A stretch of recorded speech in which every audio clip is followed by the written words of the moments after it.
దేవుడిచ్చిన మహాకృపను బట్టి దేవుడు సోమవారం మంగళవారము దేవుడుతో మనం గడిపి మరి బుధవారం రోజుకి దేవుడు సిద్ధపరిచారు. బుధవారము శుక్రవారం మనకు ఆరాధన ఉంటుంది. ఎందుకంటే ఆదివారం ఆరాధనలో దేవుడిని మనం ఆత్మతో సత్యంతో ఆరాధించడానికి సిద్ధపడే దినం అన్నమాట. ఆ రోజు నిర్గమకాండంలో మరి దేవుడు మోషే గారితో చెప్తారు సిద్ధపరచమని. 3 దినాలు కూడా సిద్ధపరిచినప్పుడు దేవుడు ప్రజల విషయంలో మాట్లాడతారండి. దానికి సరి చేసుకోవడానికి దేవునికి మనకి అడ్డుగోడగా ఉన్న పాపములు దోషములు దేవుని కన్నా దేనికి ఎక్కువ స్థానం ఇస్తున్నారు. స్థానం ఇచ్చినప్పుడు సాతానుడు వాళ్ళని నిలబడి చేసి సెటిల్ అవ్వకుండా జీవితంలో దేవుని నమ్ముకున్నా సరే దేవుని రాజ్యం వెళ్ళకుండా బుద్ధి లేని కన్నికల్లాగా ఉండిపోయేలాగా చేయడానికే వాడి తంత్రాలన్నీ కూడా మరి పని చేస్తూ ఉంటాయి భూలోకంలో. కాబట్టి దేవునికి మొదటి స్థానం ఇద్దాము. ప్రతిదీ దేవుడు తన మహిమనంతటి విడిచిపెట్టి వచ్చాడు. దేవుడు సాతాను దేవుని మాటలు విననివ్వడు, దేవునికి టైం ఇవ్వనివ్వడు. కాబట్టి మనం దేవుని ఆరాధించి దేవుని ఆత్మను పొందుకొని మరి దేవుడిని ప్రేమిస్తేనంట దేవుడు మాట వింటారంట. సాతాను ప్రేమిస్తే సాతాను మాట విని సాతాను అంటే పరిగెడతా ఉంటారు. కానీ దేవుల్లో ఉన్నామనే ఒక భ్రమలో ఉంటారు. అందుకని దేవుని రాజ్యం వెళ్ళేవాళ్ళు కొద్దిమంది. ఆ కొద్దిమంది కూడా భయపడద్దు, ఇరుకు మార్గంలో ప్రవేశించే పోరాడగా ఉంటారు. మనం ఆ పోరాటంలో ఉన్నాం కాబట్టి ఎటువంటి పరిస్థితులు వచ్చినా సరే మనం దేవునికి స్థానం ఇవ్వాలి. దేవునికి మహిమ కలుగుగాక. ఒక క్షణం కూడా దేవుణ్ణి విడిచిపెట్టకూడదు. దేనికి మొదటి స్థానము ఇవ్వకూడదు.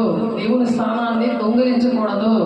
దానివల్ల చాలా నష్టం వస్తుంది, జయం రాదు ఏ విషయాలు పరిగెత్తిన. అందుకని దేవుని టైం దేవునికి ఇవ్వండి, దేవుని ఆరాధించండి, దేవుని అన్ని పొందుకోండి.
23వ వచనంలో, ఒకడు నన్ను ప్రేమించాడలా వాడు నా మాట గైకొనును, అప్పుడు నా తండ్రి వానిని ప్రేమించును. దేవుడు మనల్ని ప్రేమించాలంటే మనం ఏం చేయాలి? దేవుని మాట వినాలి. దేవుడు మాట గైకొనినప్పుడు నా తండ్రి వారిని ప్రేమించును. ఎప్పుడైతే దేవుని మాట మనము వింటామో అప్పుడు నా తండ్రి వారిని ప్రేమిస్తాడు. తండ్రి అయిన దేవుడు మనల్ని ప్రేమించాలి అంటే దేవుని మాట మనం వినాలి. ఆయన ప్రేమిస్తేనే కదా మనం ఏమనుకుంటాం, మనకి ఏది కావాలంటే అది ఇస్తాడు ఆయన. మరి యోహాను సువార్త 15వ అధ్యాయం 7వ వచనంలో కూడా, నా యందు మీరును మీ యందు నా మాటలను ఉండిన యెడల మీరు ఏది అడిగితే నేను అది ఇస్తాను అంటున్నాడు. అందుకనే ఇక్కడ యోహాను సువార్త 14వ అధ్యాయం 23వ వచనంలో కూడా, యేసు ఒకడు నన్ను ప్రేమించిన యెడల వాడు నా మాట గైకొనును, అప్పుడు నా తండ్రి వానిని ప్రేమించును. దేవుడు ప్రేమిస్తున్నప్పుడు మన ప్రార్థన కానీ మన ప్రయాస కానీ అది వ్యర్థం కాదు. మేము వాని యొద్దకు వచ్చి వాని యొద్ద నివాసము చేతుము.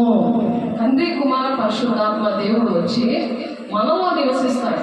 అప్పుడు నీకు గలిబిలి ఉండదు, నీ సొంత ఆలోచన మీద నువ్వు పరిగెట్టవు. దేవుడు మరి ఆ విధంగా ఉండాలని దేవుడు ఆలోచిస్తుంటే, ఇక్కడ సాతాను ఏమైనా ఆలోచిస్తూ ఉందంటే, మరి చూడండి, దేవుని బిడ్డలుగా అనేక మంది భక్తులు దేవుని వాళ్ళలో నివసించి మరి వాళ్ళు అనేకమైన దీవెన పొందుకున్నారు. యోసేపు దీవెన పొందుకున్నాడు, మరియమ్మ దీవెన పొందుకుంది, యోబు, షద్రకు, మేషకు, అబేద్నెగోలు,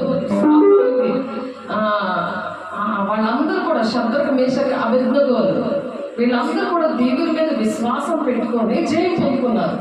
నువ్వు రక్షించినా సరే, దేవుడు రక్షించకపోయినా సరే నేను ఆ విగ్రహానికి నమస్కారం చేయను అని చెప్పాడు.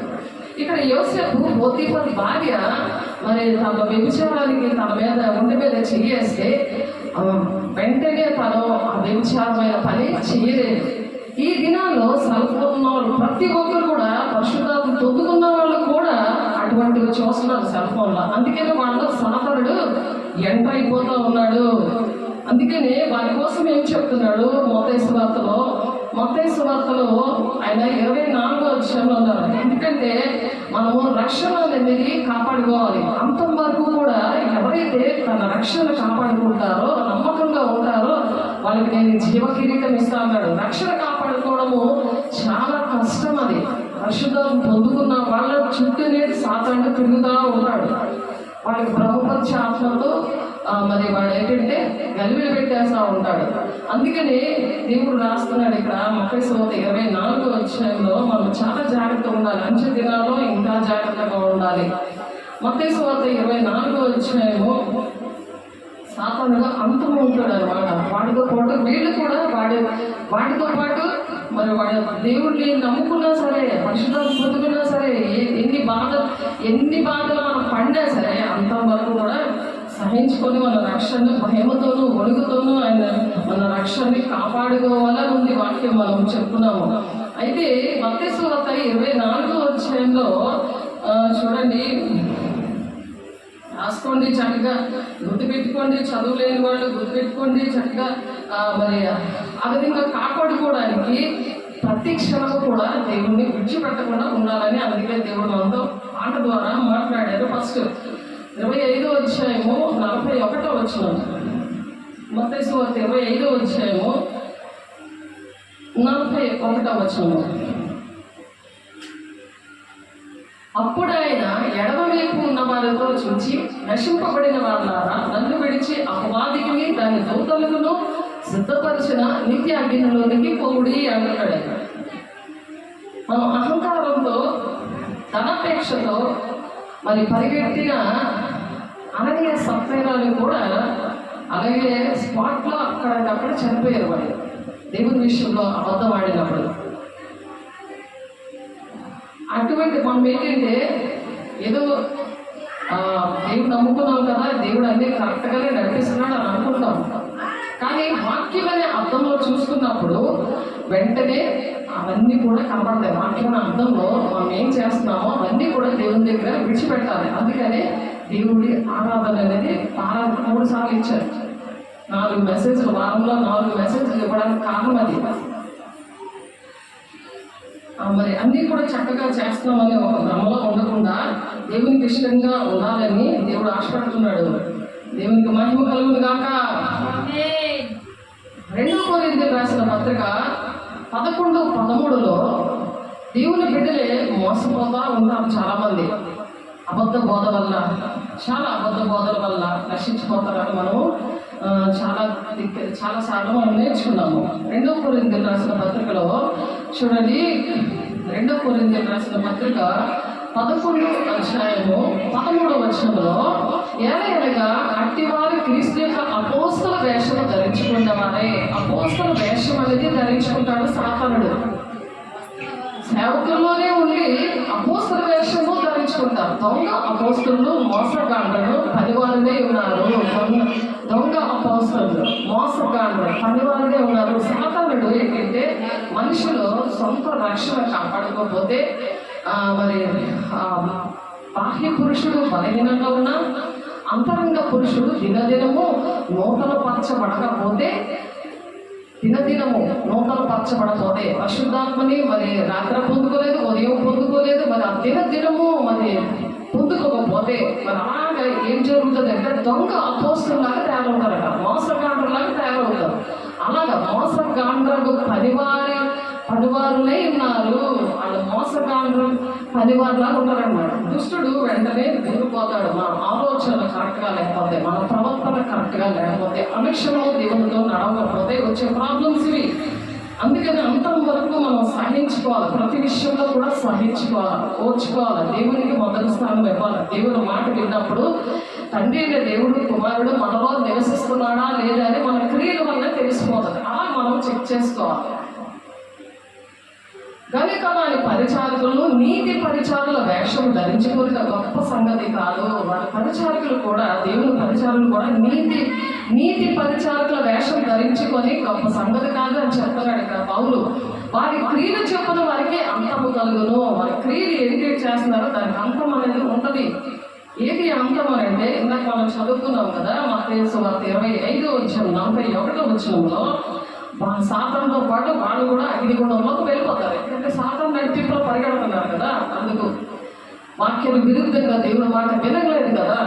దేవుని మాట కన్నా వాళ్ళ మాట ముఖ్యం. వాళ్ళు ఏమనుకుంటే అది జరిగిపోవాలి అని సాతానుడు బాగా ప్రేరేపిస్తూ ఉంటాడు. ఎప్పుడైతే నువ్వు దేవుని ఆత్మను పొందుకోవో, పరిశుద్ధాత్మ దేవుని పొందుకోవో, దినదినము నువ్వు నూతన పరచబడవో, నిద్రమవుతుందో దేవుడు ధనాపేక్షతో, నీకు సమస్యలతో అన్నీ కూడా సాతానుడు ఆ విధంగా నిన్ను ఆడితో పాటు నాతో పట్టుకెళ్తాడని మత్తయి 25:41 చెప్తున్నాడు. నేను అవివేకినని ఎవరినో తలంచవద్దని మళ్ళా చెప్పుచున్నాను. అట్లు తలంచలేదలా నేను కొంచెం అతిశయపడుచున్నట్లు నన్ను అవివేకినైనట్టుగానే చేర్చుకోండి. అవివేకి నన్ను అనుకోవద్దు, నేను మాట్లాడుతున్నానని నన్ను మీరు చేర్చుకున్నప్పుడు నేను చెప్పుచున్నది ప్రభువు మాట ప్రకారము చెప్పటలేదు, కానీ ఇట్లా అతిశయపడుటకు ఆధారం కలిగిన అవివేకి వలె చెప్పుచున్నాను అంటున్నారు పౌలు. అనేకులు శరీర విషయంలో అతిశయపడుచున్నారు కనుక నేను అలాగే అతిశయపడుదును. మీరు వివేకులై ఉండి సంతోషముతో అవివేకులను హింసించుచున్నారు. కాబట్టి ఒకడు మిమ్మల్ని దాస్యములకు లోపరిచినను, ఒకడు మిమ్మల్ని మింగివేసినను, ఒకడు మిమ్ము వశపరుచుకొనినను, ఒకడు తను గొప్ప చేసుకొనినను, ఒకడు ముఖం మీద మమ్మను కొట్టినను మీరు సహించుచున్నారు. అలా సహించుకోమంటున్నాడు. ఒక మీద వచ్చి కొట్టేసిన, నిన్ను ఒక మాట అన్నా పరిశుద్ధాత్మ దేవుడు ఎందుకు పొందుకోవాలి అంటే 2 కొరింథీయులకు రాసిన పత్రిక 4:16 దినము కూడా అలా నూతన పరచబడాలి. చక్కగా డ్రెస్ వేసుకొని, చక్కగా ఉతికి డ్రెస్ వేసుకుంటారు, స్నానం చేస్తారు, ఎంత ఫ్రెష్గా ఉంటుందో. మరి చక్కగా టిఫిన్ తింటే నీ బాడీ ఎంత ఫ్రెష్గా ఉంటుందో. మరి ఆత్మ ఎండిపోతుంది. సాతాను కూడా ఎండబెట్టేస్తున్నాడు. దీన్ని నరకాలు పట్టుకెళ్ళడానికి ఒక భ్రమలో వేషధారులుగా మరి ఉంటున్నారు. అది దేవుడు చెప్తున్నారు. సాతానుడు ఏంటేం చేస్తాడు, వ్యభిచారంలోనికి అలాంటివన్నీ చూపిస్తూ ఉంటాడు. మళ్ళీ పదవి వ్యామోహం ఉంటుంది. పదవి వ్యామోహం, గొప్పతనం కోసం అహంకారంగా ప్రవర్తిస్తూ ఉంటారు. మరి లోకస్తులు అయితే విగ్రహారాధనలో ఉంటారు. వాళ్ళతో కలిసిపోతారు. వీళ్ళు కూడా నేను నమ్ముకున్నా ఒకటే, నమ్ముకోకపోయినా ఒకటే అన్నట్టుగా అలాంటి వాళ్ళతో కలిసిపోతారు. మరి క్రైస్తవులు అయితే తప్పుడు బోధలోని ఇలాగా సాతాను ఏంటంటే మనుషుల్ని గలిబిలి పెట్టకుండా ప్రతి క్షణము కూడా దేవునితో ఉండాలి అని మనం అందుకని పాట పాడుతున్నాము. వాక్యంలో కూడా యోహాను 14:23లో ఎవరైతే దేవుడి మాట వింటారో వాళ్ళలో నేను నివసిస్తాను అంటున్నాడు. ఆయన నివసిస్తే ఇవన్నీ అర్థమవుతాయి. నేను చేస్తుంది తప్పు అని అర్థమవుతుంది. వాక్యమైన అర్థంలో దేవుడు చూపిస్తున్నాడు. ఒంటి మీద ఎన్ని మచ్చలు ఉన్నాయి, జీవితంలో ఎన్ని మచ్చలు ఉన్నాయి, ఎలా ఓర్చుకుంటున్నావు, ఎలా సహిస్తున్నావు, అంతవరకు సహించబడికి జీవ కిరీటం ఉంటుందని ప్రకటన 10:20లో ఉంది. దేవునికి మహిమ కలుగును గాక. ఆ కిరీటము కోసమే మనము దేవుణ్ణి ఆరాధిస్తున్నాము, దేవుని స్తుతిస్తున్నాము, దేవుని మహిమపరుస్తున్నాము. కీర్తనలు 115:15లో కూడా మరణం వరకు ఈ జీవ కిరీటం కోసం మరణం వరకు నమ్మకంగా ఉండాలి. రోజు నమ్మకం ఉండి నేను పని చేశాను, ఈ రోజు నేను పరిగెడుతున్నాను కాదు, మరణం వరకు కూడా నమ్మకం ఉండాలి. దేవుని మాట వింటూ ఉండాలి. దాని తర్వాతే ఏదైనా సరే. ఆమేన్. భూమి ఆకాశములను సృజించిన యెహోవా చేత మీరు ఆశీర్వదించబడిన వారు. భూమి ఆకాశం సృజించిన యెహోవా చేత మనము ఆశీర్వదించబడిన వారము. శాపగ్రస్తులుగా ఉండడానికి సాతాను ఎంటాడుతూ ఉంటాడు. ఆ ఎంటాడుతూ ఉంటే ఆడు వెనకాల పరిగెట్టకూడదు. దేవునికి మహిమ కలుగును గాక. పరిగెట్టకుండా ముందురు గాక. ఆమేన్. సాతాను పని ఏంటంటే దేవుని కుమారులను శోధించడం అన్నమాట. దేవుని పిల్లల్ని శోధించడమే వాడి పని. ప్రకటన 12వ అధ్యాయంలో చూడండి, ప్రకటన 12వ అధ్యాయంలో వాడికి మోసము చేసేవాడు, వాడి పేరు ఘట సర్పము అని వాడి పేరు. వాడి పేర్లు ఉన్నాయి.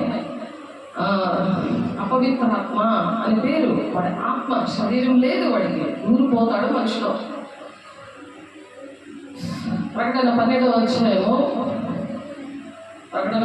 అధ్యాయము అందుకే పరిశుద్ధాత్మని పొందుకోవాలి. కాగా సర్వలోకంలో మోసపొచ్చును. వాడు ఏం చేస్తాడు? సర్వలోకాన్ని, నేనొక్కదాన్నే కాదు, నేనొక్కడనే కాదు, సర్వలోకాన్ని కూడా మోసపరచు అపవాది అని సాతాను అని పేరు గల, అపవాది అని ఒక పేరు, సాతాను అని ఒక పేరు, ఆది సర్పమైన మహాఘట సర్పము అని దానికి పేర్లు ఉన్నాయి. అదేంటైంది? పడద్రోయబడింది. అది భూమి మీద పడద్రోయబడిలో దాని దూతలు దానితో కూడా పడద్రోయబడేది. దానికి దూతలు ఉన్నారు, దానికి గ్యాంగ్ ఉంది. ఒక్కడ కాదు, అడొక్కడే కాదు, ఆ గ్యాంగ్ అంతా నీ ఒంట్లో దూరిపోతారు. నువ్వు మాట వినవు. ఆడు తరుగుతూ ఉంటాడు, నువ్వు పరిగెడుతూ ఉంటావు. దేవుడు తెలిసి పరిశుద్ధాలు పొందుకోకుండా రోజు ఎవరు చెప్తారు నీకు? ఆలోచించు. దేవునికి ప్రతి క్షణం కూడా, అందుకే దేవుడు అటువంటి పాటించాడు. ప్రతి క్షణం కూడా ఆయన చేయించినట్టు వెళ్ళకూడదు.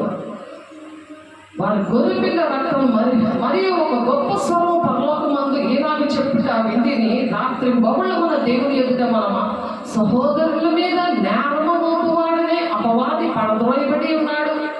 మన సహోదరుల మీద నేరము మోపుతూ ఉంటాడు. వాడు పడద్రోయబడ్డాడు కనుక ఇప్పుడు రక్షణయు శక్తియు రాజ్యము మన దేవుని వాయను. రక్షణ ఎవరిది? దేవుడిది. రాజ్యం ఎవరిది? పరలోక రాజ్యం దేవుడిది.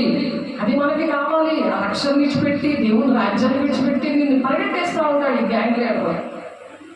వాడి సమూహం పడద్రోయబడింది. ఇప్పుడు అధికారం ఆయన క్రీస్తుగాయను.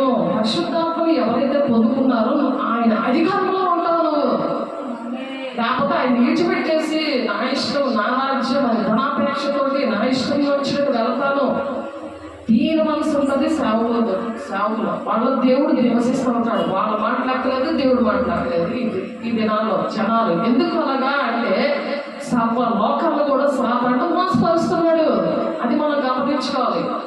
అపవాదాల పేరు కాబట్టి మనం అలా ఉండకూడదు. మత్తయి 4:1-2 వాడికి ఇంకొక పేరు ఉంది చూడండి. మత్తయి సువార్త 4:1-2 అప్పుడు యేసు అపవాది చేత శోధించబడేటప్పుడు ఆత్మ వల్ల అరణ్యానికి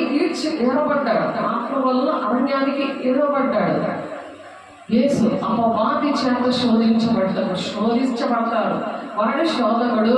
శోధన వచ్చేస్తూ ఉంటుంది. ఎప్పుడైతే నువ్వు పరిశుద్ధాన్ని పొందుకోలేదో, దేవుని వాక్యం వినట్లేదో, వాక్య ప్రకారం నడవట్లేదో, దేవునితో గడపట్లేదో, కడుపుకు మాత్రం ఆఖరికి ఆహారం కావాలి. మరి ఆత్మ ఎండిపోతూ ఉంటే అది ఆడి ఎండ పెట్టేస్తూ ఉంటాడు. అది వల్ల మెసేజ్ అయ్యింది. ఇప్పుడు 3 రోజులు అవుతుంది. మరి అందుకే బుధవారం ఆరాధన పెట్టడానికి కారణం అది వాక్యంలో ఉంది. వాక్యంలో ఉంది కాబట్టి వాక్యంలో ఉన్నది మనం చేయాలి. దేవుని మాట వింటేనే మనం దేవుని రాజ్యానికి వెళ్తాం. అలాగే ప్రకటన 12వ అధ్యాయము 9వ వచనంలో వారికి ఇందాక మనం చూసాం, మోసగాడని, అపవాది అని, ఆది సర్పం అని పేరుంది. అలాగే మత్తయి సువార్త 13:19లో వాడికి దుష్టుడు అని పేరు. వాళ్ళు ఎవరిలో అయితే వాడు ఎలుబడి చేస్తున్నాడు వాళ్ళకి ఇది గొప్ప దుష్టురాలు, వీడు చాలా దుష్టుడు అని అందుకే అంటారు. వాళ్ళు ఉంటాడు, వాడి సమూహం ఉన్నది కాబట్టి అటువంటి పేరు వచ్చేస్తుంది వాళ్ళకి. ఎందుకు వాళ్ళు అంత మనుషులు ఎందుకు అలా పిలుస్తారు? మత్తయి 13వ అధ్యాయము 19వ వచనం, ఎవడైనా రాజ్యమును గురించిన వాక్యం వినియు గ్రహింపగా, దేవుని రాజ్యం పరలోక రాజ్యానికి అనే వాక్యం అని నువ్వు విని గ్రహించకుండా ఉంటే, గ్రహించాలి, వాక్యం వినాలి, దాన్ని గ్రహించాలి, దాని ప్రకారం నడవాలి.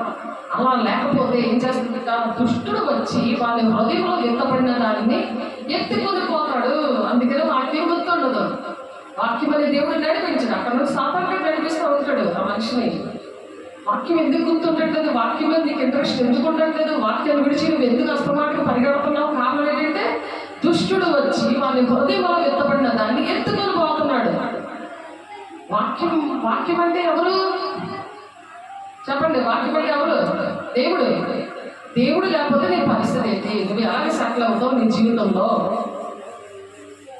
నీకు శ్రమ పడిన ఫలితము ఎలా వస్తుంది? దుష్టుడు వచ్చి వారి హృదయంలో విత్తపడిన దాన్ని ఎత్తుకొని పోవును. త్రోవ పక్కన విత్తపడిన వారిని వీరే. త్రోవ పక్కన పడిపోతాయి విత్తనాలు. త్రోవలాంటి పరిగెడుతూ ఉంటాయి, వీధిలాంటి పరిగెడుతూ ఉంటాయి. ఆ విత్తనాలు కూడా పక్కన పడిపోతూ ఉంటాయి. నేను మేల్పడవు, నీకు అది నువ్వు ఎలాగ వేస్ట్ కదా. అలాగే దానికి మా అబద్ధికుడు అని పేరు. అబద్ధికుడు, నువ్వు అబద్ధం ఆడేవనుకో నీలో కంపల్సరిగా అబద్ధం, నీలో సాత్వాన్ గడు ఉంటాడు. ఏంది అబద్ధాలు ఆడవు? అవన్నీ ఒప్పుకొని విడిచిపెట్టడానికి ప్రార్థన, సహవాసము, రొట్టె విచ్చుడని ఎడతెక్క ఉండవల్ల ఏదో మంత్రంలాగా చదివేసి ఏదో మనకు తీసేసుకోవడం కాదు. విమర్శించుకుంటూ తీసుకోవాలి. తప్పు చేసినా నేను చేశానయ్యా, నేను లేట్గా వచ్చానయ్యా, నేను పరిశుద్ధాన్ని పొందుకోలేదయ్యా, నేనంతా పడుకున్నానయ్యా, ఉదయం 8కి 9కి తెలుస్తున్నానయ్యా, బాధ్యత లేకుండా ఉన్నానయ్యా, ఈ పని చేయలేకపోతున్నానయ్యా. ఒకరోజు చేసేస్తే అయిపోలేదు. రోజు కూడా దేవుని ఒక్క క్షణం కూడా దేవుడిని విడిచిపెట్టకూడదు. దేవుడి మాట వినకుండా అవిధేయతగా ఉండకూడదు. వాడి స్థానం తీసుకుంటాడు. ఏది తప్పు చేసినా వాడి స్థానం తీసుకొని వాడు అక్కడ నుండి నిన్ను సాతాను బిడ్డగా తయారు చేసి గొప్ప అబద్ధాలు ఆడతారండి దేవుడు బిడ్డలే కానీ అంటారు. గొప్ప బూతులు ఆడతారండి దేవుడి బిడ్డలే. సినిమా పాటలన్నీ పాడతారండి, తాగుతారండి, అబద్ధాలు ఆడి మంచిగా గొప్పతనాలు చూపించుకుంటారు. దేవునికి మహిమ తేవాలి. వాళ్ళ గొప్పతనాలు చూడాలి, వాళ్ళ గొప్పతనాలు కావాలి. దేవునికి మహిమ తెమ్మని చెప్తున్నాడు దేవుడు. సాధారణ గొప్పతనాలు మనకెందుకు? అబద్ధాలు ఆడి గొప్పతనాలు మనకెందుకు? చెప్పండి. యోహాను సువార్త 8వ అధ్యాయము 44వ వచనంలో, మీరు మీ తండ్రి యొక్క అపవాది సంబంధులు.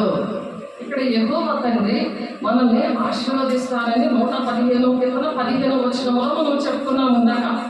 భూమి ఆకాశము సృజించిన యెహోవా చేత మీరు ఆశీర్వదించబడిన వారు. యెహోవా దేవుడు మనకి తండ్రి.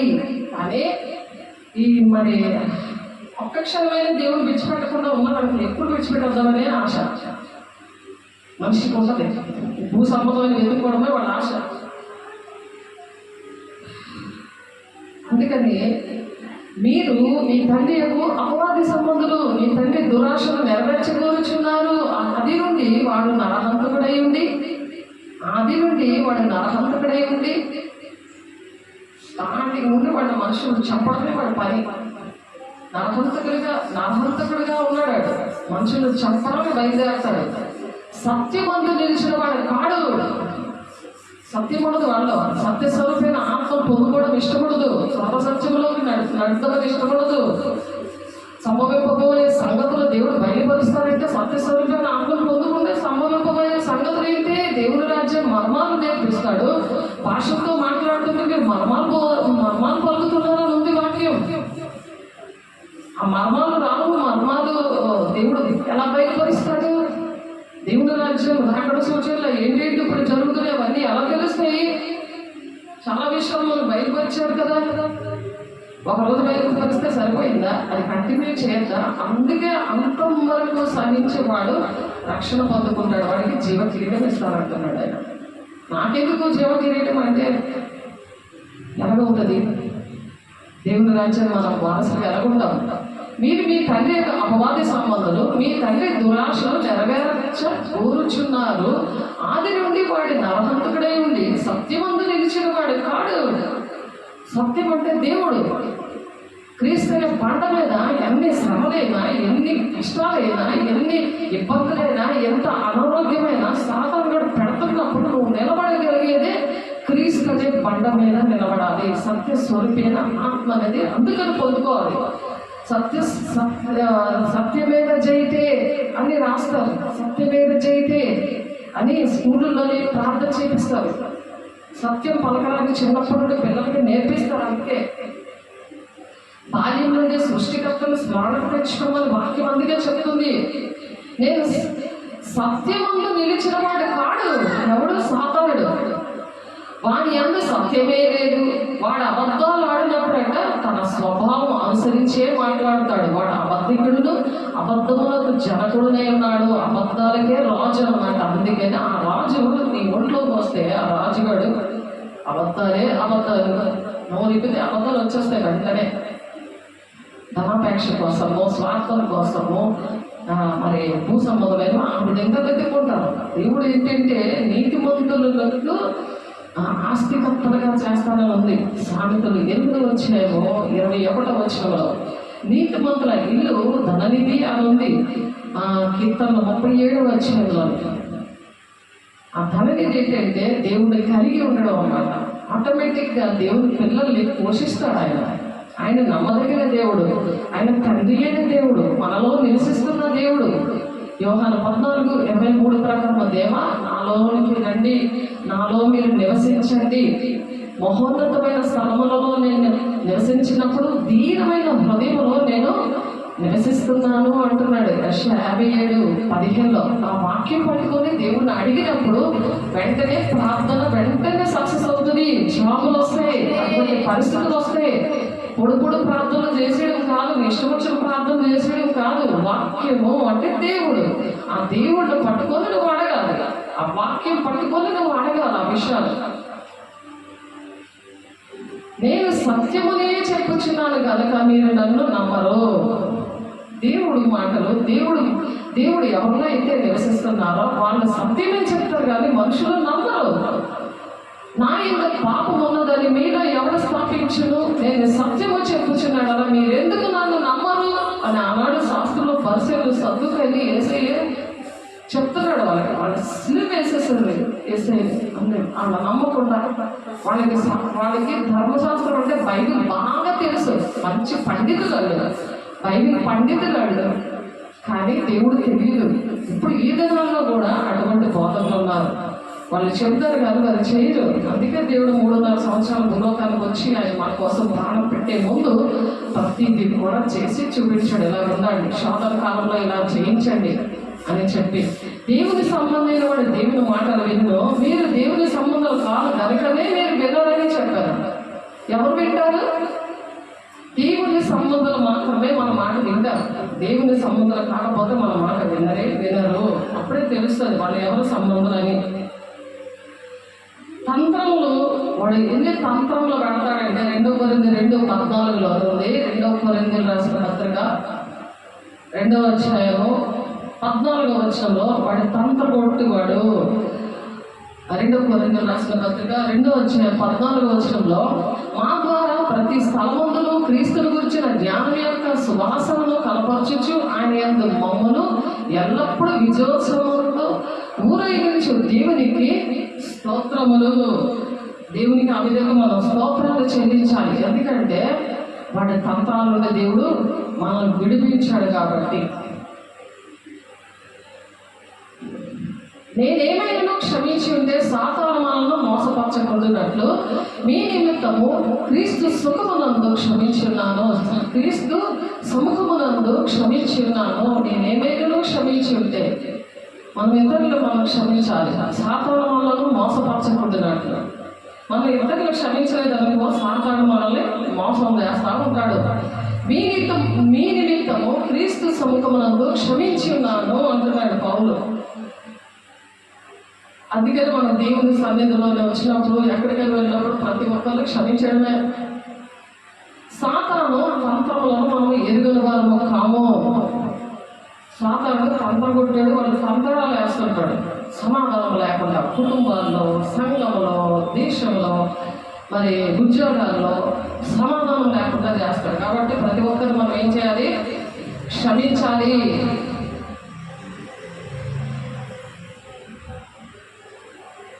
వాడికి అటువంటి పేర్లు అన్నమాట.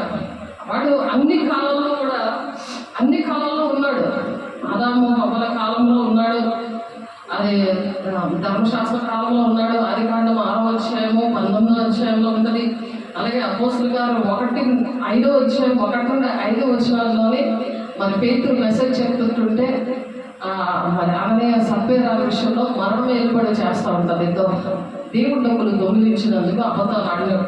అందుకు 2 కొరింథీ 11:13లోనేమో మరి గారడీ విద్య నేర్చుకున్న మరి అపోస్తలులోనే వేషధారణతో ఉండి వెలుగుదూత వేషం వేసుకున్న వాళ్ళు ఉన్నారు. ఈ విధంగా సాధారణ మనుషుల్ని మాయ చేసేస్తూ ఉంటాడు. మరి అందుకని సాధ్యమైనంత వరకు కూడా దేవుడు ఏర్పాట్లో ఉన్న వాళ్ళు కూడా మరి మోసం చేస్తాడట. మత్తయి సువార్త 24వ అధ్యాయంలో ఉందన్నమాట. చూద్దాము. మత్తయి సువార్త 24వ అధ్యాయంలో మనం ఏర్పాట్లో ఉన్నాం కదా, మనం ఏం తప్పు చేయము అని అనుకుంటారు ప్రజలు. కానీ అబద్ధపు క్రీస్తులను అబద్ధ ప్రవక్తలను వచ్చి ఎవరు వస్తారు? అబద్ధపు క్రీస్తులను అబద్ధపు ప్రవక్తలను వచ్చి సాధ్యమైతే ఏర్పరచబడిన వారిని సహితము మోసపరచుంటే గొప్ప సూచక్రియలు మహత్కార్యాలు కనబరుస్తాడు. సాతానుడు గొప్ప సూచక్రియలు ఇలా చేస్తాడు, గొప్ప మహత్కార్యాలు చేస్తాడు. వాక్యం తెలియకపోతే కంపల్సరిగా మోసపోతాడు. అబద్ధపు క్రీస్తులు వస్తారు. వాక్యం తెలియకపోతే వీడు ఏంటి ఎలాంటి బాధ చేస్తాడో నీకు వెంటనే అర్థం అవుతాడు. అబద్ధపు ప్రవక్తలు వస్తారు, వాళ్ళు ప్రవచిస్తారు. నువ్వు ఎన్ని తప్పులు చేసినా సరే నువ్వు చాలా ఆశీర్వదించబడతావు, నువ్వు దీవించబడతావు అని చెప్పి అలాగే ఏర్పాట్లో ఉన్న వాళ్ళు మోసపరచబడ్డారు. ఆ బాధతోనే దేవుడి మాటలు చెప్తున్నారు. దేవుడికి మహిమ కలుగుగాక. ప్రపంచంలో 950 కోట్ల మంది ఉన్నారు. 200 దేశాల్లో ఉన్న భూప్రపంచంలో మనిషికి దేవునితో సంబంధం లేదు. ఒక భ్రమలో బతికేస్తున్నారు. దేవునితో మాట్లాడే అనుభవం లేదు. దేవునితో చెప్పి ఏదైనా చేయాలి. మాసిదోనియాలో వెళ్ళొద్దు, ఆసియాలోకి వెళ్ళొద్దు, ఆసియా దగ్గర వాక్యం చెప్పద్దు అని పౌరుతో మాట్లాడతాడు. పరిశుద్ధాత్ముడు ఆటంకపరుస్తాడు. మరి కీర్తన గ్రంథం 100వ కీర్తన 3వ వచనంలో యెహోవాయే ప్రజలందరినీ పుట్టించాలని ఉంది వాక్యం. ప్రతి ఒక్క మనిషి కూడా దేవుని కుమారుడు, దేవుని కుమార్తె అన్నమాట. హెబ్రీయులకు రాసిన పత్రిక 15:9లో కూడా ఆత్మలకు తండ్రి అనేవాడు దేవుడే. ఆత్మలకు తండ్రి, ప్రతి ఒక్క మనిషికి కూడా తండ్రి దేవుడే అన్నమాట. కాబట్టి శరీరం మట్టి అయిపోతుంది కానీ ఆత్మ దేవుని దగ్గరికి చేరుతుంది. శరీరం మట్టి అయిపోతుంది. ప్రతి ఒక్కరు చనిపోయిన తర్వాత ఆత్మ మాత్రము దేవుని దగ్గరికి చేరుతుంది. కాబట్టి ఎఫెసీయులు 4వ అధ్యాయం 6వ వచనం కూడా అందరికీ తండ్రి ఆయనే అని ఉంది. ఎవరైతే అబద్ధాలు ఆడతారో వాళ్ళకి తండ్రి సాధారణుడు. మోసం చేసే వాళ్ళ ద్వారా మోసం జరుగుతుంది. ఇతరులకి, సంఘానికి మోసం చేస్తారు, కుటుంబానికి మోసం చేస్తారు, దేశానికి మోసం చేస్తారు. వారి పేరు కోసము, ధనము కోసము, పరపత కోసము, గొప్పతనాల కోసము, అధికారం కోసము, మరి అధికారం గల సీట్ల కోసము, శాలువాలు కప్పించుకోవడం కోసము మోసం చేస్తాడు సాతానుడు. అవన్నీ దేవుడు కోరుకోడు, దేవుని బిడ్డలు కోరుకోరు. మన ప్రధాన యాజకుడు మనలాగా మన అలాగే అశుద్ధాత్మ దేవుడు మరి చూడండి, ఫిబ్రవరి రాసిన పత్రిక 4:15, ఫిబ్రవరి రాసిన పత్రిక 4:15, ఫిబ్రవరి రాసిన పత్రిక 4:15. మన ప్రధాన యాజకుడు మన బలహీనతలైన మనలో సహానుభావం లేనివాడు కాడు, కానీ సమస్త విషయంలోనూ మన వలనే శోధించబడినను ఆయన పాపము లేనివాడిగా ఉండేను. మన వలే ఆయన కూడా శోధనలు జయించాడు. ఆయన పాపము లేకుండా ఉంటే మనము కూడా జయిస్తాము. దేవునికి మహిమ కలుగును గాక. మనము కూడా అలా జయిస్తాము. పాపము లేకపోతే పరిశుద్ధాత్మ దేవుడు మనలో ఉంటే. 2 కొరింథీ 4:16 ఒకసారి చూద్దాము. 2 కొరింథీయులకు రాసిన పత్రిక 4వ అధ్యాయము 16వ వచనం చూద్దాము.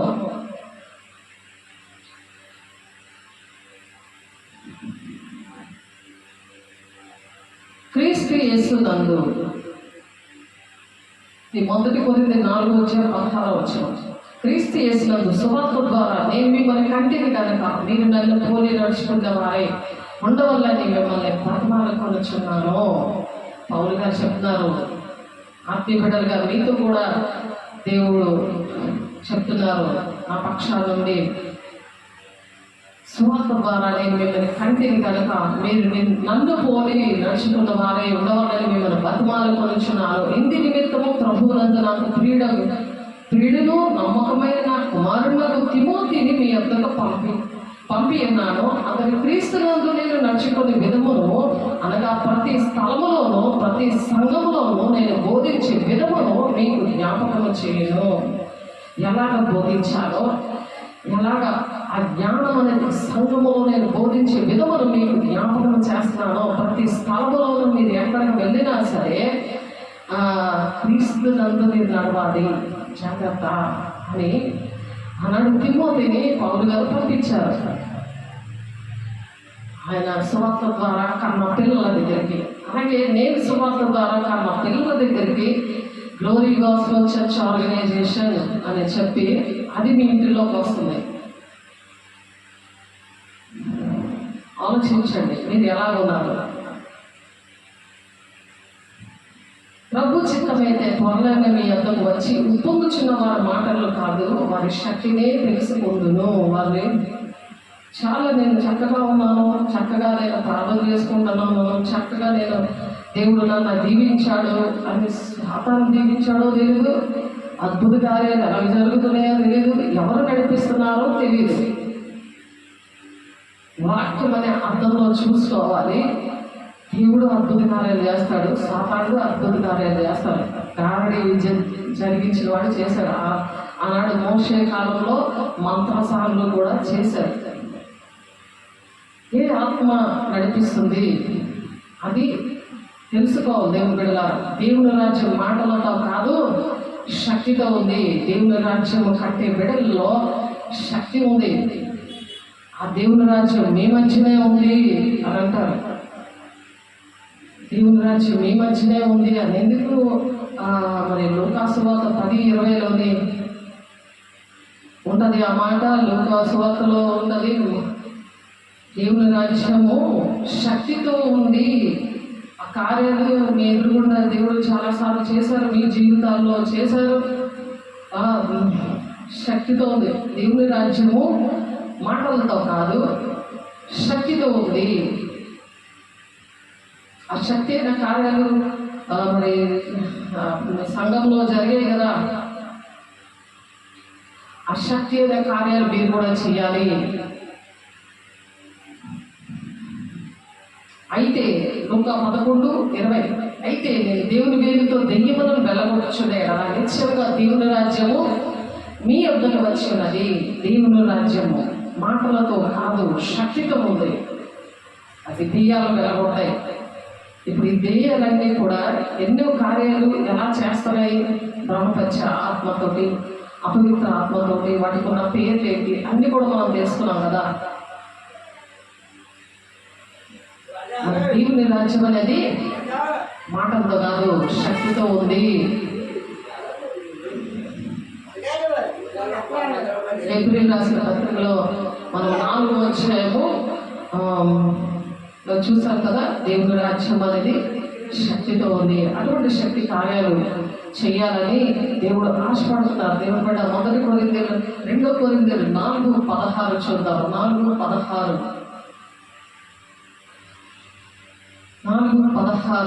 కావున మేము ఆధారపడము.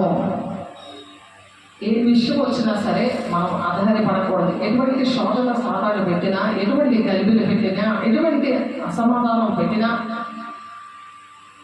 అధైర్యపడకూడదు. అధైర్యపడము అని ఒక సాక్ష్యం రావాలి మనిషి దగ్గర నుంచి, ప్రతి ఒక్కరి దగ్గర నుండి అటువంటి సాక్ష్యం రావాలి. కావున మేము అధైర్యపడము, మా బాహ్య పురుషుడు కృషించుచున్నాము, అంతరంగ పురుషుడు దినదినము నూతన పరచబడుచున్నాడు. మేము దృశ్యమైన వాటిని చూడక అదృశ్యమైన వాటినే నిదానించి చూచుచున్నాము కనుక క్షణమాత్రముందు మా చులకని శ్రమ మా కొరకు అంతకంతకు ఎక్కువగా నిత్యమైన మహిమ భారమును కలుగు చేయుచున్నది. ఎలాగనగా దృశ్యమైనవి అనిత్యములు, అదృశ్యమైనవి నిత్యములు. అదృశ్యమైనవి నిత్యములు. అటువంటి విశ్వాసం కలిగినప్పుడు మనము ఆ నిత్య రాజ్యంలోకి వెళ్తాం. అవిశ్వాసం దేవుని రాజ్యం వెళ్ళరు. విశ్వాసము, నిరీక్షణ ఆ విధంగా మనం పెట్టుకొని శ్రమలను సాగించుకుంటూ ప్రతి పరిస్థితుల నుండి దేవుడు విడిపించును గాక. ఆమేన్. ఆయన ఆత్మలో పాలు దయచేస్తాడు అనమాట. ఎప్పుడైతే మనం అలా ఉంటామో ఆయన ఆత్మలో మనకి పాలు దయచేస్తాడు. దినదినము మనం ఎప్పుడైతే నూతన పరచబడుతుంటామో, 1 యోహాను రాసిన పత్రిక చూడండి, చక్కగా రాసుకోండి. 1 యోహాను రాసిన పత్రిక 4వ అధ్యాయము 13వ వచనం. దీనివల్ల మనము ఆయన యందు నిలిచి ఉన్నామనియు ఆయన మన యందు ఉన్నాడనియు తెలుసుకొనిచున్నాము. ఎలాగనగా ఆయన మనకు తన ఆత్మలో పాలు దయచేస్తున్నాడు. చూడండి, పరిశుద్ధాత్మ దేవుడు మనకి తండ్రి కుమార పరిశుద్ధాత్మ దేవుడు మనలో నివసిస్తానంటున్నారు కదా, మనకి పాలు దయచేస్తాడు. ఆ భాగం అనేది దేవుని యొక్క శక్తి. ఆయన ఏం చేశారో ఆయన కన్నా గొప్ప కార్యాలు, మాట వింటే నాకన్నా మీరు గొప్ప కార్యాలు చేస్తారు అని వాక్యం ఉంది కదా. నాకన్నా గొప్ప కార్యాలు చేస్తారు అంటే అటువంటి దేవుని అభిషేకం ఒక పాళ్ళు దయచేసినప్పుడు ఆ విధంగా మనకి దేవుడు ఆశీర్వదిస్తాడు. అందుకనే దేవుని ఆత్మ మీరు నివసించిన మీరు ఆత్మ స్వభావం గలవారే కానీ శరీర స్వభావం గలవారు కారు.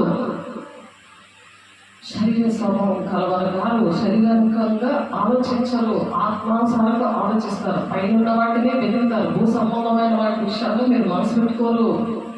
రమ ఎందుకు వచ్చాము 9-17 వచనాలు చదువుతున్నాను చూడండి. దేవుని ఆత్మ మీలో నివసించి ఉన్నాయనగా మీరు ఆత్మ స్వభావం గలవారే కానీ శరీర స్వభావం గలవారు కారు. ఎవడైనా క్రీస్తు ఆత్మ లేనివాడైతే వాడు ఆయన వాడు కాడు. క్రీస్తు మీలో ఉన్న ఎడల మీ శరీరము పాప విషయమై మృతమైనదని కానీ మీ ఆత్మ విషయమై జీవం కలిగి ఉన్నది. ఆత్మ విషయంలో జీవం కలిగిన వారుగా ఉంటారు. దేవుడు మీలో ఉంటే మృతుల నుండి యేసును లేపిన వారు ఆత్మలో మీలో నివసించిన ఎడల మృతులలో నుండి క్రీస్తు యేసును లేపిన వాడు చావులకు లోనైన మీ శరీరములను కూడా మీలో నివసించుచున్న తన ఆత్మ ద్వారా జీవింపచేయును. మీ శరీరములను ఎలా జీవించేస్తాడు? మీ శరీరములను కూడా మీలో నివసించుచున్న తన ఆత్మ ద్వారా మిమ్మల్ని జీవింపచేస్తాడు. అంటే ప్రతి ఒక్కరికి కూడా రోగుల్ని స్వస్థపరుస్తారు, దెయ్యాలను వెలగొడతారు, భాషలతో మాట్లాడి ప్రతి సమస్యని విడబెడతారు. అన్ని కూడా విడుదల వస్తూ ఉంటాయి అన్నమాట. దేవునికి మహిమ కలుగుగా. కాబట్టి సహోదరులారా, శరీరానుసారముగా ప్రవర్తించడం మనం శరీరములకు రుణస్థలము కాదు. మీరు శరీరానుసారంగా ప్రవర్తించిన చావవలసిన వారే ఎందురు కానీ ఆత్మ చేత శరీర క్రియలను చంపిన ఎడల మీరు జీవిస్తారు. మనం దేవుని బిడ్డలుగా, పరలోక సంబంధాలుగా దేవుడు మనలో నివసిస్తున్నాడు అంటే మనం జీవిస్తున్నాము. మనం ప్రతి ఒక్కరి కోసం నేను బ్రతికున్నాను అన్నట్టుగా మీరు ఉండాలి. చచ్చిన వాళ్ళు ఎక్కడ పడి ఉండడం కాదు. పౌలు గారు చెప్తున్నారు, దేవుని ఆత్మచేత ఎందరు నడిపించబడరో వారందరూ దేవుని కుమారులై ఉందురు. దేవుని కుమారులుగా కుమార్తెలుగా దేవుని ఆత్మ నడిపిస్తుందా, సాతాను ఆత్మలను నడిపిస్తుందా? వాక్యానుసారంగానే నడుస్తున్నానా, వాక్యానికి విరుద్ధంగా నడుస్తున్నానా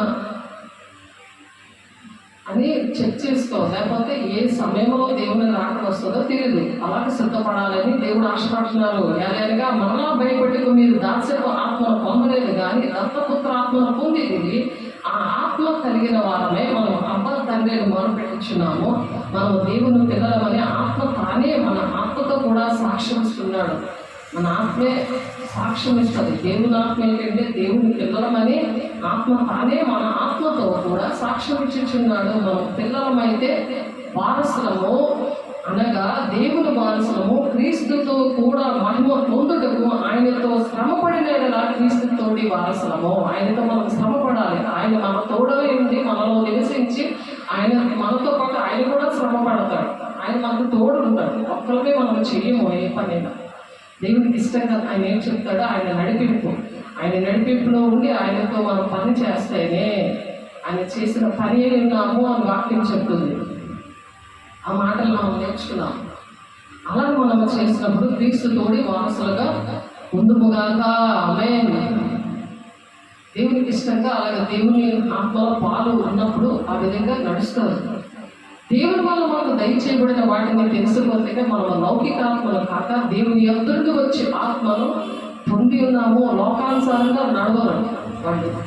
1 కొరింథీయులు 2:12 లోకానుసారంగా నడిపించేది సాతాను.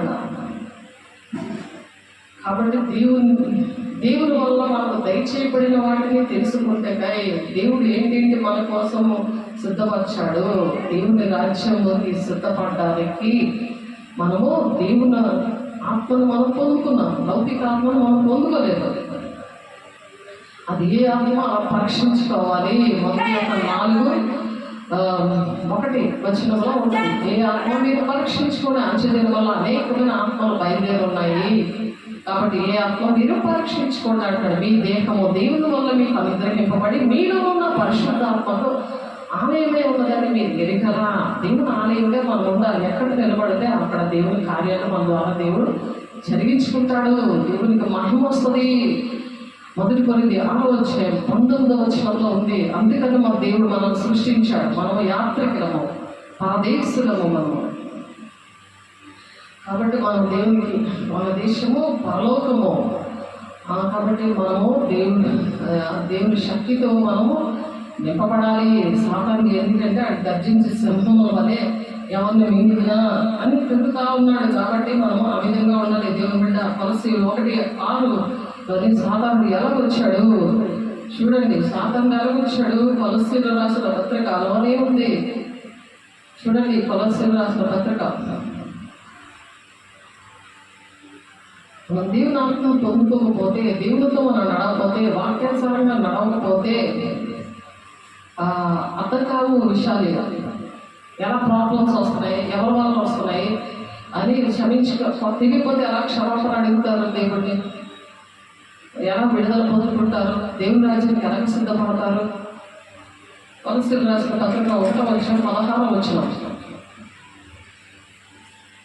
ఏదైనా ఆకాశమందున్నవి భూమి అందున్నవి దృశ్యమైనవి కానీ అదృశ్యమైనవి కానీ అవి సింహాసనములైనను ప్రభుత్వములైనను ప్రధానులైనను అధికారులైనను సర్వమును ఆయన ఎందు సృజించబడెను. సర్వమును ఆయన ద్వారాను ఆయన బట్టి సృజించబడెను. ఆయన ద్వారా సృజించబడదు. సర్వమును ఆయన ఎందు సృజించబడింది. సర్వమును ఆయన ద్వారా సృజించబడ్డాయి. అంటే సర్వము ఆయన ద్వారా సృజించబడిందంటే సాతాను కూడా సృజించబడ్డాడు. అర్థమవుతుందా? 1 కొరింథీయులు 8:6 కూడా అదే మాట ఉంటుంది. 1 కొరింథీయులు 8:6 సర్వము కూడా దేవుని ద్వారా సృజించబడ్డాయి. సాతాను కూడా ఎక్కడి నుండి వచ్చాడంటే ఆయన కూడా సృజించబడ్డాడు.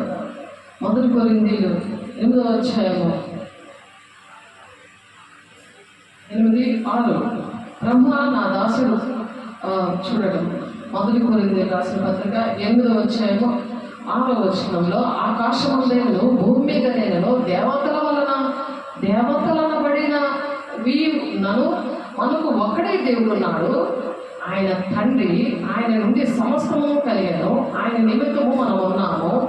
మరియు మనకు ప్రభువు ఒక్కడే, ఆయన యేసుక్రీస్తు, ఆయన ద్వారా సమస్తము కలిగాను, మనం ఆయన ద్వారా కలిగిన వారము.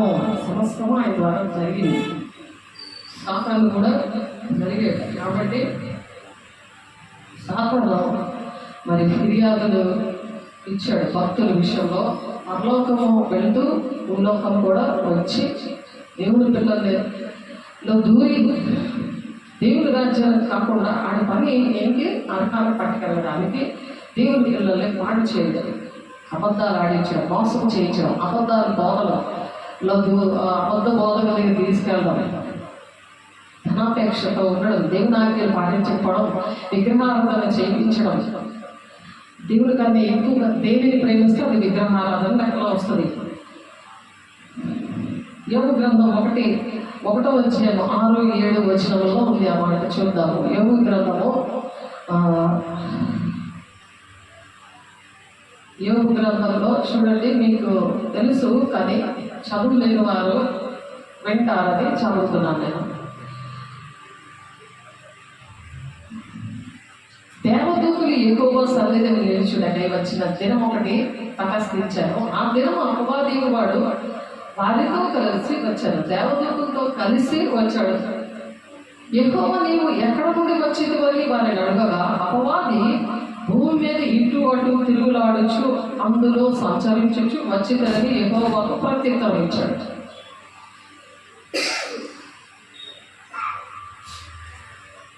యెహోవాకు ప్రత్యుత్తరం ఇచ్చారు. పరలోక రాజ్యంలోకి వచ్చాడు దేవదూతలతో యోగు కోసం ఫిర్యాదు చేయడానికి. అందుకు యెహోవా నీవు నీ సేవకుడైన యోగు సంగతి ఆలోచించినవా అని అడుగుతున్నాడు. యెహోవానే అడుగుతున్నాడు, దేవుడిని అడుగుతున్నాడు. సాతానుడు అతడు యథార్థవంతుడును న్యాయవంతుడునై దేవుని యందు భయభక్తులు కలిగి చెడుతను విసర్జించిన వాడు భూమి మీద అతను వంటి వాడు అప్పుడునూ లేడు అని అడగగా, అపవాది యోగు ఊరకయే దేవుని యందు భయభక్తులు గలవాడాయన, నీవు అతనికి అతని ఇంటి వారికి అతని కలిగిన సమస్తమునకును చుట్టూ కంచె వేసేదేవు కదా, నీవు అతని చేతి పనిని దీవించుచుండుట చేత అతని ఆస్తి దేశంలో బహుగా విస్తరించింది. అయినను నువ్వు ఇప్పుడు నీ చేయి చాపి అతనికి కలిగిన సమస్తము ఒత్తిడి ఎడల అతని నీ ముఖం ఎదుటనే దూషించి నిన్ను విడిచిపోవునని యెహోవాతో అనగా, యెహోవా ఇదిగో అతనికి కలిగిన సమస్తము నీ వశము ఉన్నది, అతనికి మాత్రమే ఏ కార్యం చేయకూడదని అపవాదికి సెలవేయగా వాడు యెహోవా సన్నిధి నుండి బయలువెళ్ళను. ఒక దినము యోగు కుమార్తెలు తమ అన్నయ్య భోజనము చేయుచు ద్రాక్షారసము పానము చేయుచు ఉండగా ఒక దూత అతని యొద్దకు వచ్చి ఎద్దులు నాగలి దున్నుచు గాడిదలను వాటి సమీపము మోయించుండగా, ఇలాగా దీని కింద అంతా మీరు చదివితే అన్నీ ఒకటి కూడా అన్నీ కూడా పోతాయి. సాధారణంగా దేవుని యోగు ప్రాణం మీద అధికారం లేదు, మిగిలినవన్నీ నువ్వు ఏం చేసుకున్నా అతను దూషించాడు, దేవుని విడిచిపెట్టాడు. అలాంటి శోధనలో దేవుని భక్తులకి వచ్చినప్పుడు ఆ విధంగా నిలబడగలగాలి. అది యోగు గారు ఏ విధంగా నిలబడ్డారు. దేవుని సన్నిధిని విడిచిపెట్టి పారిపోలేదు, దేవుని ఆజ్ఞలు పాటించడం మానేయలేదు, దేవుని మీద తిరుగుబాటు చేయలేదు. అలాగే జకర్యా గ్రంథం 3:1-2 యెహోషువ మీద ఫిర్యాదు చేశాడు సాతాను. చదువుకోండి చక్కగా. ప్రకటన 12:7-8 కూడా 12:7 వచనము 8 వచనంలో కూడా సాతానుడు ఏ విధంగా మరి మోసపరిచాడు, ఘటసర్పంలాగా ఉన్నాడు అనే విషయాలు అక్కడ ఉంటాయి. అలాగే ప్రకటన లూకాసు 10:18 సాతాను మెరుపు వలె ఆకాశం నుండి మరి పడద్రోయబడ్డాడు. వాడికి శరీరం లేదు, ఆత్మతోనే వాడు ప్రతి ఒక్కరిని కూడా మోసపరచుచు, వాడి పని ఏంటంటే ప్రతి ఒక్కరిని మోసం చేసి అబద్ధమాడి వారికి ధనాపేక్ష ఆశలు కల్పించి ఆజ్ఞాతిక్రమము చేపించి వాడు ఎవరు కూడా దేవుని రాజ్యం వెళ్ళకుండా చేయడము వాడి పని. అందుకనే దేవుడికి లోబడండి, దుష్టుని ఎదిరించండి, మీ అందరిని పారిపోతాడని చెప్తారు. అందుకనే వాక్యం మనం బాగా వినాలి, చదవాలి, వాక్య ప్రకారము నడుస్తున్నామా లేదా అని దేవుని పరిశుద్ధాత్మను పొందుకోవాలి, దేవునితో మాట్లాడే అనుభవం ఉండాలి. అంతవరకు ఆ విధంగా సహించుకొని ఉండాలని దేవుడు ఆశపడుతున్నాడు. ప్రతి ఒక్క మనిషి కూడా విశ్వాసాలుగా ఉంటూ ఆ విశ్వాసాలు కాపాడుకుంటూ జైలు పొందుకోవాలని దేవుడు ఆశపడుతున్నారు. చూడండి, రోమపత్రికలో 16వ అధ్యాయము 19-20 వచనాల్లో మీ అవిధేయత అందరికీ ప్రచురమైనది కనుక మిమ్మల్ని గూర్చి సంతోషించుచున్నాను. మీ విధేయత అంటే దేవుని ఎడల సేవకుల ఎడల విధేయత అంటే మాట విని అందరికీ తెలిసిందన్నమాట విషయం. అందరు బట్టి పౌలు సంతోషిస్తూ మీరు మేలు విషయమే జ్ఞానులను కీడు విషయమే నిష్కపటులై ఉండవాలని కోరుచున్నాను. మేలు విషయంలో ఎలా ఉండాలి? జ్ఞానం కలిగి మేలు చేయాలి. కీడు విషయం వస్తే నిష్కపటంగా ఉండాలి అని కోరుతున్నాను. సమాధానకర్తగా దేవుడు సాతాను మీ కాళ్ళ కింద శీఘ్రముగా చెదగదొప్పించును. సాతాను మీద అధికారం విశ్వాసికి ఇచ్చాడు. ఎప్పుడైతే అలా ఉంటారో, మేలు చేస్తూ ఉంటారో, జ్ఞానంగా ఉంటారో, మేలు చేసే విషయంలో జ్ఞానంగా ఉంటారో, కీడు విషయంలో నిష్కపటంగా ఉంటారో, కీడు చేయరాలు నిష్కపటంగా ఉంటారు. కపటం అనేది వాళ్ళ హృదయంలో ఉండదు. దేవుడు మాట వింటారు, సేవకుడు మాట వింటారు, సహవాసంలో ఉంటారు. సమాధానకర్తకు దేవుడు సాతాను మీ కాళ్ళ కింద శీఘ్రంగా చెదగొడతాడు. మన ప్రభువైన యేసుక్రీస్తు కృప మీకు తోడై ఉంటుంది అంటున్నాడు. సాతాను చెదగొట్టే శక్తి అలా వస్తుంది. మేలు ఏమైనా చేస్తున్నారా? సాతాను మీద అధికారం పొందగలుగుతున్నారా? దేవుని మాటకి లోపడుతున్నారా? దేవుని ఆజ్ఞలు పాటిస్తున్నారా? దేవుని మాట అప్పుడు దేవుడు మీలో నివసిస్తాడని యోహాను 14:23లో చెప్తున్నట్టు దేవుడు దీవించాలి గాక. ప్రతిదీ సరి చేసుకోండి దేవుని బిడ్డలారా. అలా సరి చేసుకోకపోతే శపించబడిన వారులారా అంటున్నాడు. సాతానుకు నీకు ఏర్పరిచిన అగ్నిగుండంలో వెళ్ళండి అంటున్నాడు ఆయన. మళ్ళీ ప్రకటన గ్రంథం 22వ అధ్యాయంలోని అపవిత్రులుగానే ఉండనేమో, పరిశుద్ధులుగానే ఉండనేమో, వారి వారి క్రియలు చెప్పని నేను జీవితం సిద్ధపరుచున్నాను అంటున్నారు. అందుకని ఈ విధంగా మనం ఉండాలి. అపవిత్రంగా ఉన్నారని వాళ్ళతో నడుస్తారా? వాళ్ళు ఎట్ట పడుకొని టైం వేస్ట్ చేసుకొని ఉంటారా? వాళ్ళు వినరు. ఎందుకంటే బ్రహ్మపరిచే ఆత్మ ఉంటుంది కాబట్టి వాళ్ళు వినరు. అందుకని మనము ఆలోచించాలి. దేవుడి బిడ్డలారా ప్రార్థన చేసుకుందాము. అక్కడ మూసుకోండి. 1 యోహాను 4వ అధ్యాయంలో మన మాట వినరు అంటే దేవుడి బిడ్డల మాట వాళ్ళు వినరు. 6వ వచనంలో మనము దేవుని సంబంధము, దేవుని ఎరిగినవాడు మన మాట వినను, దేవుని సంబంధి కానివాడు మన మాట వినడు. ఇందువల్ల మనము సత్యస్వరూపి అయిన ఆత్మ ఏదో, బ్రహ్మపక్ష ఆత్మ ఏదో తెలుసుకొనిచున్నాము. భ్రమలో బ్రతికేస్తూ ఉంటాం. నేను దేవుని బిడ్డలు, మాకు దేవుడు అన్నీ ఇచ్చేశారు, మాకు కబురు అవసరం లేదు, తండ్రి చిత్తము నెరవేర్చడం మాకు అసలు అవసరం లేదు అనుకుంటాం. కానీ అపవాది సంబంధులుగా దేవుని మాట, సేవకుల మాట వినకపోతే, అపవాది సంబంధులుగా వాక్యానికి లోపడకపోతే సాతాను మీద అధికారం లేకుండా ఉండకూడదు. అందుకని మానవుడు దేవుని ఎప్పుడు చూచి ఉండలేదు, కానీ మనం ఒకనప్పుడు ప్రేమించాడు. ఆ దేవుడు మన యందు నిలిచి ఉండదు. ఆయన ప్రేమ మన యందు సంపూర్తి అవుతుందంట. మనలో నిలబడతాడు దేవుడు. ఏ శోభ వచ్చినా ఏమొచ్చినా సరే క్రీస్తు బండ మీద నిలబడతారు అంట. ఎటువంటి పారిపోరు సంఘాన్ని విడిచిపెట్టి. ఒకవేళ దూరం ఉన్నా సరే కాస్త మాట్లాడతారు. ఆలోచించండి ఏ విధంగా ఉన్నారో. ప్రార్థన చేద్దాము. పరిశుద్ధ ప్రేమగల దేవా, మహిమగల దేవా, నీ ప్రేమను బట్టి నీకు వందనాలు ప్రభా. నీ రాజ్యానికి వారసులుగా ఉండడానికి ఏవైతే ఆటంకాలు ఉన్నాయో అవన్నీ కూడా అయా ముఖాముఖిగా మాట్లాడిన దేవానికి వందనాలు, అభిషేకుడానికి స్తోత్రాలు, పరిశుద్ధాత్మడానికి వందనాలు. మహిమ నీకే, ఘనత నీకే, ప్రభావం నీకే ఆరంభించుకున్నాం తండ్రి. సమస్తము తను ప్రేమించే వారికి సమస్తము సమకూడి జరుగుతాయని చెప్తున్నాం ఆయన. ఎవరైతే చేతులెత్తి ప్రార్థన చేస్తున్నారో ప్రభు, ప్రతి ఒక్క బిడ్డని దీవించండి, ప్రతి ఆటంకాలు వేస్తున్నామో తొలగించండి ప్రభా. దుష్టుడి నుండి విడిపించండి, బంధకాల నుండి విడిపించండి, నీ కృపలో భద్రపరచండి, ఆత్మతో నింపండి, నీ అభిషేకంతో నింపండి, వాక్యానుసారంగా నడవడానికి నూనెలుగా వాక్యాన్ని ఫలింపు దయచేసి సమస్త మహిమ ఘనత ప్రభావం నీకే ఆరంభించుకోవచ్చు. యేసయ్య పరిశుద్ధ నామములో బ్రతిమలాడి వేడుకుంటున్నాం తండ్రి. ఆమేన్. తండ్రి యొక్క దీవెన, కుమారుని యొక్క కృప, పరిశుద్ధాత్మిక నిత్య సహవాసము సదాకాలము ప్రతి ఒక్కరికి తోడైంది నడిపించుగాక. ఆమేన్. దేవునికి మహిమ కలుగును గాక. దేవుడు మిమ్మల్ని దీవించి ఆశీర్వదించును గాక. ఆమేన్.